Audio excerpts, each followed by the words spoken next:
Welcome back my YouTube channel sociology life study.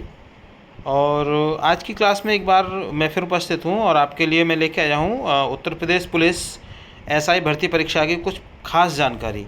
क्योंकि प्रिय विद्यार्थियों, आप जानते होंगे कि ये जो इस तरीके की परीक्षाएं हैं उनमें अगर आपकी सही स्ट्रेटेजी नहीं है तो उसको पास कर पाना बहुत मुश्किल होता है। तो सही रणनीति से अगर आप तैयारी करेंगे तो आप इस परीक्षा को आसानी से आप पास कर सकते हैं। इस समय आप देखेंगे तो 12 अगस्त से इसके जो आवेदन है वो शुरू हो चुके हैं और लास्ट डेट अभी 11 सितंबर 2025 है। तो अभी तक आपके पास समय है कि आप आसानी से इसके लिए आवेदन कर सकते हैं। और ये भी आपको पता होगा कि इस बार इस एग्ज़ाम के लिए आपको डिग्री आपको लगानी पड़ रही है। तो डिग्री के लिए भी कॉलेजों में अक्सर देखा गया है काफ़ी भीड़ विद्यार्थियों की आ रही है अपनी डिग्री को प्राप्त करने के लिए, जिन्होंने काफ़ी समय से डिग्री नहीं ली थी। तो चलिए, वो डिफरेंट मैटर है। मैं आज बात करूँगा कि कैसे हम इस परीक्षा के बारे में खास जानकारी अपने पास रखें जिससे कि हम इस परीक्षा को आसानी से पास कर जाएं।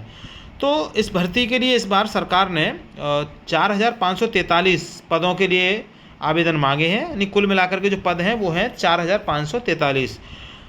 आवेदकों की संख्या बहुत ज़्यादा काफ़ी बढ़ गई है, आपको पता होगा ही, लाखों में इसकी संख्या पहुंच गई है। खैर, वो हमें नहीं देखना है और हमें अपनी तैयारी को ये सोच के करना है कि हमें तो सिर्फ केवल एक सीट चाहिए, और जबकि कुल कितनी है 4,543। तो अपने लिए एक पद पक्का करना है। तो वो सही रणनीति से अगर आप इस परीक्षा में शामिल होंगे तो आप अवश्य इस परीक्षा को उत्तीर्ण कर जाएंगे। तो इसमें आप देखेंगे कि आवेदन के लिए जो इसकी वेबसाइट है uppbpb.gov.in, जहाँ से जाकर के आप ऑनलाइन आवेदन कर सकते हैं।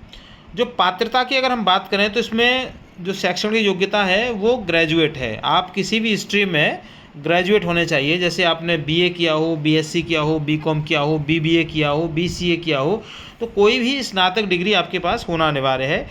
इसके साथ ही जो आपकी एज है वो 21 से 28 वर्ष के बीच में होनी चाहिए, और 28 वर्ष से भी ऊपर आपके लिए 3 वर्ष की इसमें अतिरिक्त छूट दी गई है सभी उम्मीदवारों के लिए। और एक और इसमें अनिवार्यता है, वो है कि आपको भारत का नागरिक होना अनिवार्य है। अब देखिए, आते हैं इसके मुख्य जो इसका पार्ट है चयन प्रक्रिया, जो सिलेक्शन प्रोसेस है इसका, वो क्या है। तो ये जो चयन प्रक्रिया है इसके 4 चरण होते हैं, आप ये मान लीजिए।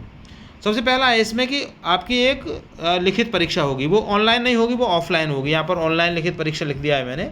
ये परीक्षा आपकी ऑफलाइन ही होगी और ये 400 अंकों की होगी, जिसमें ये ऑब्जेक्टिव क्वेश्चंस आपको मिलेंगे। और ऑब्जेक्टिव क्वेश्चंस की जो संख्या होगी वो होगी 160, यानी 160 प्रश्न इस परीक्षा में आएंगे और ये 4 खंडों में विभाजित होंगे। ठीक है, तो परीक्षा का पैटर्न को आप इसको समझिए। कितने प्रश्न होंगे इसमें? 160। और कितने अंकों की होगी ये परीक्षा?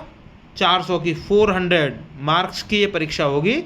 160 प्रश्न होंगे और आपके पास जो समय होगा इसका वो मात्र 2 घंटे का होगा। यानी 2 घंटे में आपको 160 प्रश्नों का उत्तर देना है। तो आप इससे अंदाज़ा लगा सकते हैं कि आपकी स्पीड कितनी ज़्यादा होनी चाहिए इन प्रश्नों को सॉल्व करने के लिए। अब देखिए, इसमें जो 4 खंड होंगे कौन कौन से। पहला होगा इसमें सामान्य हिंदी, यानी जनरल हिंदी के प्रश्न इसमें पूछे जाएंगे आपसे। दूसरा खंड होगा जिसमें होगा मूल विधि, संविधान और सामान्य ज्ञान, लॉ, कॉन्स्टिट्यूशन और जनरल नॉलेज के प्रश्न पूछे जाएंगे। ठीक है। तीसरा इसमें होगा संख्यात्मक एवं मानसिक योग्यता के प्रश्न पूछे जाएंगे आपसे, और मानसिक अभिरुचि, बुद्धिलब्धि, तर्क शक्ति के प्रश्न इसमें आपसे पूछे जाएंगे। ठीक है, तो 4 कैटेगरी हो गई। यानी सामान्य हिंदी के आपको 40 प्रश्न मिलेंगे, मूल विधि, संविधान और सामान्य ज्ञान के 40 प्रश्न होंगे, संख्यात्मक एवं मानसिक योग्यता के 40 प्रश्न होंगे, और मानसिक अभिरुचि, बुद्धिलब्ध, तर्क शक्ति के भी आपको 40 प्रश्न मिलेंगे।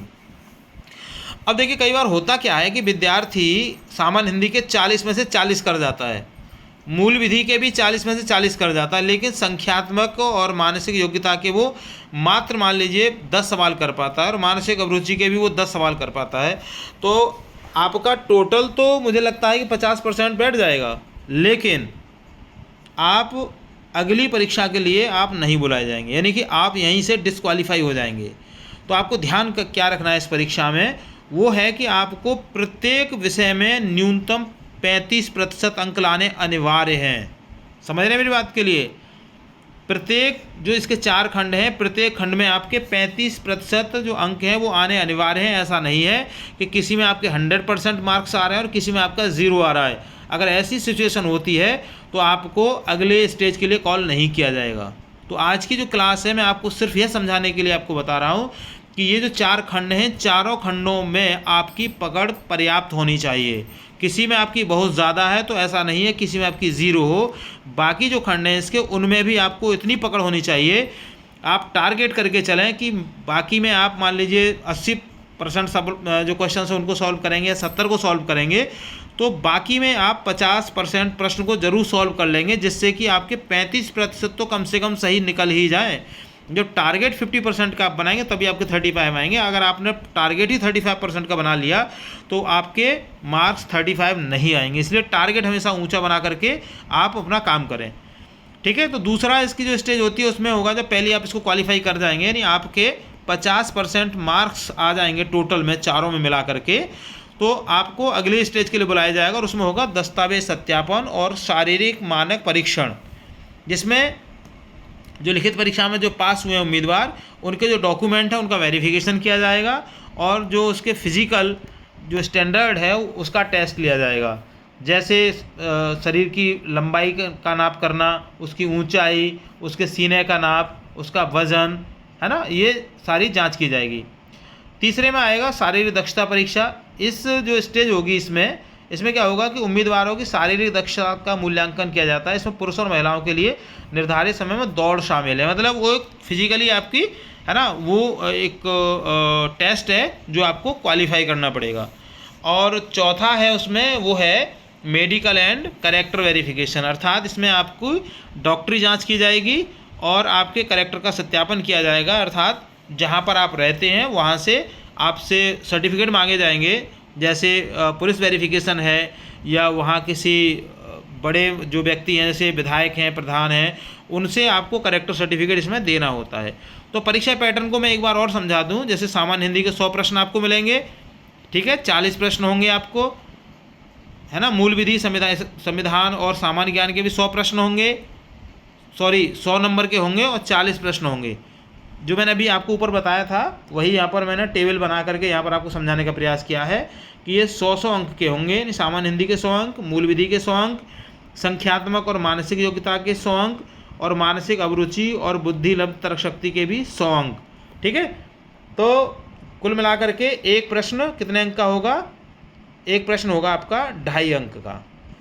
और जो आपको ध्यान क्या रखना है, जिसमें सामान्य हिंदी में 100 अंक का है, इसमें कम से कम आपको 35 नंबर लाने ही लाने हैं। अगर आपको 34 आते हैं तो आप परीक्षा से डिस्क्वालीफाई हो जाएंगे, ठीक है। प्रत्येक में आपको मिनिमम 35 और ओवरऑल चारों को मिला करके आपको कितने लाने हैं? 50% मार्क्स लाने हैं, तभी आप इस परीक्षा की अगली स्टेज में आप जाएंगे, इसको क्वालिफाई करेंगे। तो आप विशेष ध्यान रखिए, एक बैलेंस बना करके तैयारी करिए, ठीक है। तो जैसे मान लो सामान्य हिंदी में आपकी बहुत अच्छी है, हो सकता है आप इसमें 100 नंबर आप ले आएँ, ठीक है। मूल विधि में आपकी इसमें भी अच्छी हो सकती है तो इसमें भी आप 100 ले आएँ या 80 ले आएँ। बाकी में आपको 35 लाने ही लाने हैं, ठीक है। और इन चारों का जो ओवरऑल होगा वो आपको कितना लाना है? वो 50% मार्क्स, अर्थात टोटल मिला करके आपके 200 अंक आने अनिवार्य हैं। और ध्यान रखना है आपको कि इसमें कोई भी नेगेटिव मार्किंग नहीं है। कोई भी प्रश्न आपको लग रहा है संदेह परक है तो आप उसको छोड़ के ना आए, उसको ज़रूर आप उसको टिक करके आइए। मुझे उम्मीद है कि इस परीक्षा में आप अवश्य पास होंगे, मेरी शुभकामनाएं हैं। तो चैनल पर जुड़ने के लिए थैंक यू। मिलेंगे अगली क्लास में बहुत सारी जानकारी के लिए, तब तक के लिए जय हिंद।